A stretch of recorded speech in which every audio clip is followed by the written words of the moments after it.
Warahmatullahi wabarakatuh. Waalaikumsalam warahmatullahi wabarakatuh. Bismillahirrahmanirrahim.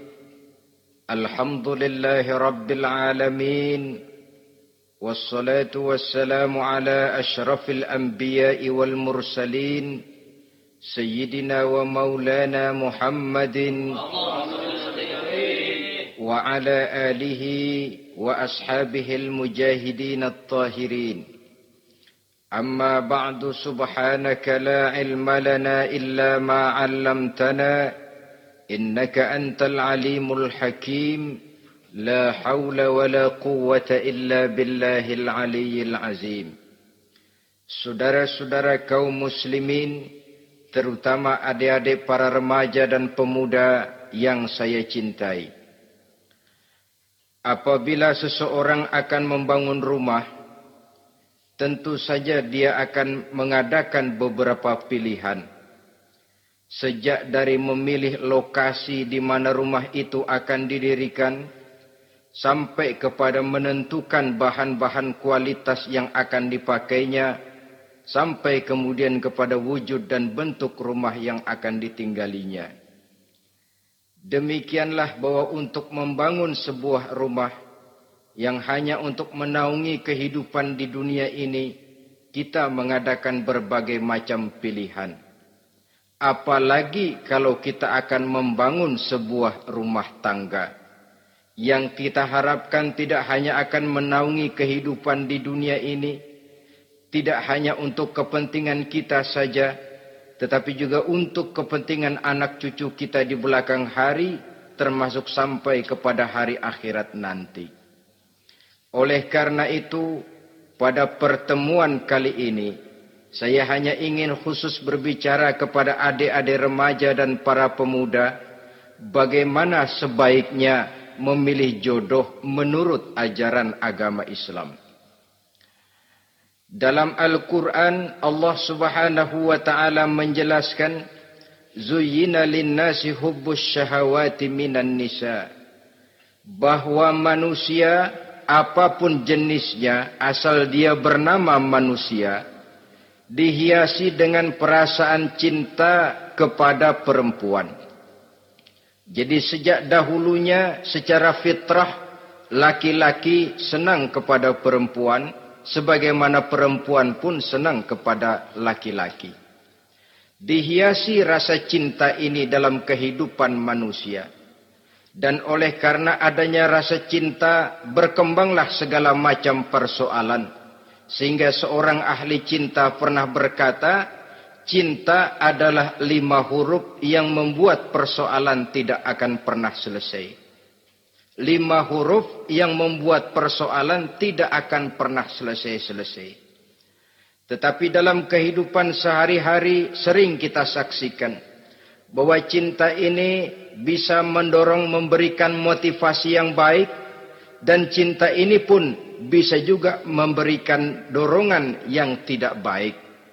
Oleh karenanya, apabila cinta itu ibarat setetes embun yang jatuh di bumi yang subur, akan tumbuhlah di atasnya aneka ragam bunga-bungaan yang harum semerbak, indah mewangi, sedap dipandang orang, menebarkan rasa aman, damai, sentosa, dan begitu selanjutnya. Tapi jika cinta itu jatuh di hati yang gersang dan tandus, tidak ada yang akan dapat tumbuh di sana selain sirih memanjat batu, kuning daunnya, lemah gagangnya. Maka cinta yang semacam itu tidak akan memberikan dorongan positif kepada seseorang di dalam kehidupannya. Maka lebih dahulu kita akan membicarakan cinta dalam artian yang positif ini, untuk nanti sampai kepada perempuan yang bagaimana yang harus kita cintai, atau laki-laki yang bagaimana yang harus dicintai oleh seorang perempuan. Saudara hadirin yang saya hormati, cinta dalam artian yang positif, pertama, dia selalu mendatangkan keindahan. Yang kedua, cinta itu memberikan energi atau semangat untuk berjuang.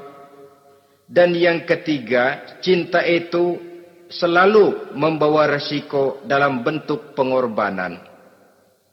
Maka cinta yang positif pertama melahirkan keindahan. Disinilah orang memerlukan filter atau saringan. Sebab keindahan yang didasarkan karena cinta itu merupakan satu keindahan yang relatif saja. Boleh jadi karena indah orang jadi cinta, boleh juga jadi karena cinta segala sesuatu terasa jadi indah. Namun bagaimanapun juga, kalau hati sudah diliputi oleh rasa cinta, segalanya akan terasa menjadi indah. Cinta itu adalah keindahan. Yang kedua, cinta itu energi, melahirkan dorongan dan semangat. Yang lemah bisa menjadi kuat, yang takut bisa menjadi berani, yang jauh jadi terasa dekat. Itu semua karena dorongan cinta. Dan dari energi ini lahirlah yang ketiga, bahwa cinta adalah pengorbanan. Sehingga orang berkata, berani bercinta artinya harus berani berkorban. Takut berkorban, jangan bercinta. Kalau cinta ini kita salurkan kepada nilai-nilai agama umpamanya, yang pertama, cinta mendatangkan keindahan. Kita cinta kepada agama, maka apapun yang diperintahkan oleh agama akan terasa menjadi indah. Solat akan terasa menjadi indah. Puasa terasa menjadi indah. Zakat terasa menjadi indah. Jihad pun akan terasa menjadi indah. Persis kalau kita cinta kepada seorang gadis. Jika kita cinta kepada seorang gadis, apanya saja akan kelihatan menjadi indah. Jalannya terasa indah, lenggang-lenggoknya terasa indah, suaranya merdu padahal cemprengnya bukan main. Seluruhnya akan mendatangkan keindahan karena dasarnya sudah cinta. Cinta membawa kepada keindahan. Yang kedua, cinta itu melahirkan energi. Orang yang cinta kepada agama akan lahir tenaga dan semangatnya melaksanakan ibadah, melaksanakan puasa, melaksanakan zakat, melaksanakan solat, melaksanakan haji, bahkan melaksanakan jihad sekalipun. Cinta selamanya menimbulkan energi dan semangat.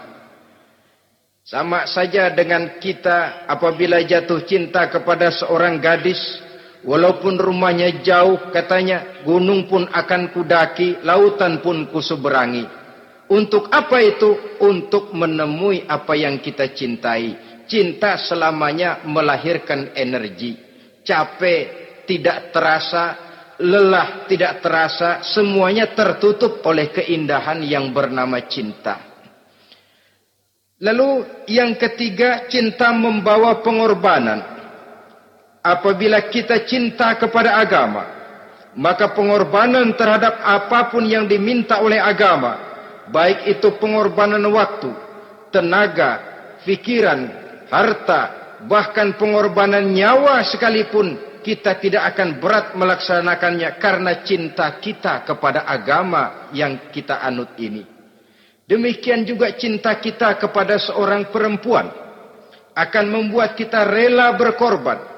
Apapun yang dia minta, jangankan kita tidak mampu, kita tidak mampu sekalipun, kita masih berusaha untuk mampu guna memenuhi tuntutan si buah hati belahan jantung. Kadang-kadang malam minggu si doi ngajak nonton. Umpamanya duit tidak ada, gajian belum, kerja enggak. Timbullah inisiatif, entah sepatu kita jual ke tukang loa, entah celana mampir dulu ke tempat lain. Yang penting kita berkorban untuk memenuhi permintaan si buah hati belahan jantung. Ketika itu pengorbanan sudah tidak kita rasakan lagi. Bahkan pengorbanan yang paling pedih sekalipun, dalam gurau, dalam bercanda misalnya, dicubit kita oleh kekasih kita, pedih bukan main, terkelupas kulit, mengalir darah, bukan nangis, nyengir. Malah kadang-kadang minta tambah dicubit lagi. Itulah romantikanya cinta, sanggup membuat orang berkorban, melahirkan energi dan semangat, menambah keindahan dalam kehidupan, sepanjang dia dalam artian yang positif. Kalau demikian masalahnya, di dunia yang penuh dengan perbenturan nilai sekarang ini, orang sering salah jalan bagaimana memilih jodoh untuk membangun rumah tangga yang bahagia. Jangan lupa bahwa membangun rumah tangga ini bukan hanya untuk 1-2 bulan, bukan hanya untuk 1-2 tahun, bahkan bukan cuma untuk kehidupan dunia, lebih daripada itu pun untuk menunjang kebahagiaan di akhirat. Oleh karenanya, memilih jodoh bukan satu hal yang mudah, bukan satu hal yang bisa dilaksanakan sambil lalu, tetapi memerlukan penelitian, memerlukan pengamatan yang mendalam. Apa petunjuk agama tentang itu? Dengan kata lain, bagaimana seharusnya seseorang memilih jodoh dalam kehidupannya? Ini tentu saja sumbangan moral buat adik-adik remaja dan para pemuda yang lagi kebingungan memilih jodoh, atau barangkali buat bapak-bapak yang kepengen nambah lagi.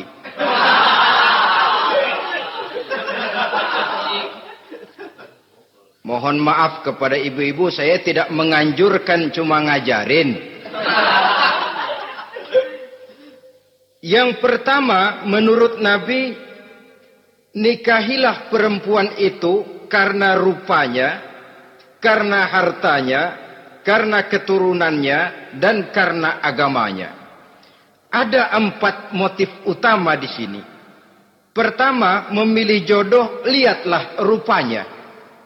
Lagian siapa yang kepengen dapat jodoh rupanya nggak karu-karuan? Cari rupa yang cantik, indah, dan menawan. Namun jangan lupa, saya katakan di zaman di mana sering terjadi benturan nilai seperti sekarang ini, orang sulit untuk mendapatkan keaslian. Di mana teknologi sudah sedemikian canggih, di mana ilmu kedokteran sudah sedemikian maju, maka berbagai macam rupa bisa dibentuk dengan apa yang dinamakan operasi plastik misalnya. Yang pesek bisa dibikin mancung, kuping yang kelebaran bisa dibikin sedang, pipi yang kembung sebelah bisa dibikin rata, janggut yang tidak menarik bisa dibikin bak lebah bergantung katanya. Oleh karena itu, kalau pilihan hanya tertuju kepada rupa yang cantik saja semata-mata, kita sudah melakukan satu kesalahan yang sangat besar. Sebab apa? Diperingatkan oleh Nabi melalui hadis Ibnu Majah, Bazar dan Baihaqi dari Ibnu Umar. Janganlah kamu kawini seorang perempuan karena kecantikannya, sebab kecantikan boleh jadi akan mencelakakan. Jangan juga kamu kawini perempuan karena hartanya, sebab kekayaan biasanya akan mendatangkan kesombongan. Tetapi kawinilah karena agama dan akhlaknya, karena itulah yang akan membawa kepada kebahagiaan. Saudara-saudara kaum muslimin, terutama adik-adik remaja dan para pemuda, dikala usia puber, apalagi mata baru terbuka, awal balik namanya, remaja sering kehilangan filter.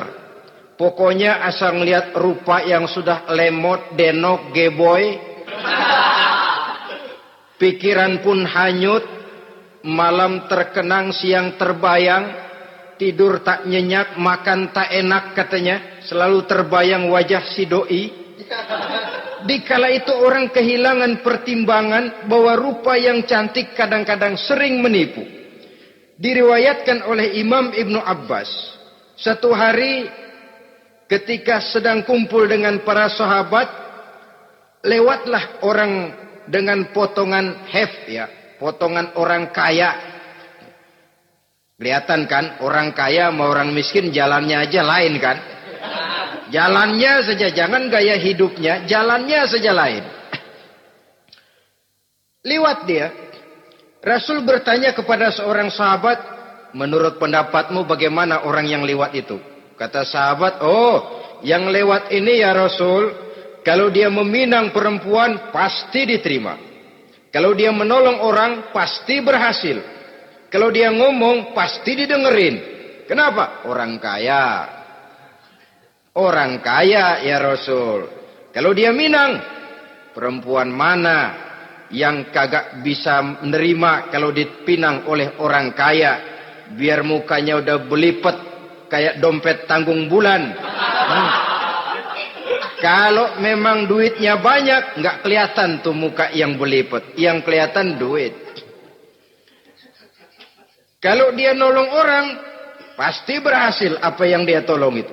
Kalau dia ngomong, pasti didengerin orang. Walaupun omongannya biasa-biasa saja. Kenapa? Orang lihat penampilannya. Sudah, ketika orang itu lewat, beberapa lama kemudian lewat lagi seseorang yang kelihatannya miskin. Rasul tanya lagi, kalau orang ini bagaimana pendapat kamu? Wah, potongan begini sih Rasul. Kalau dia minang, orang tolak. Siapa yang mau kawin sama kere begini?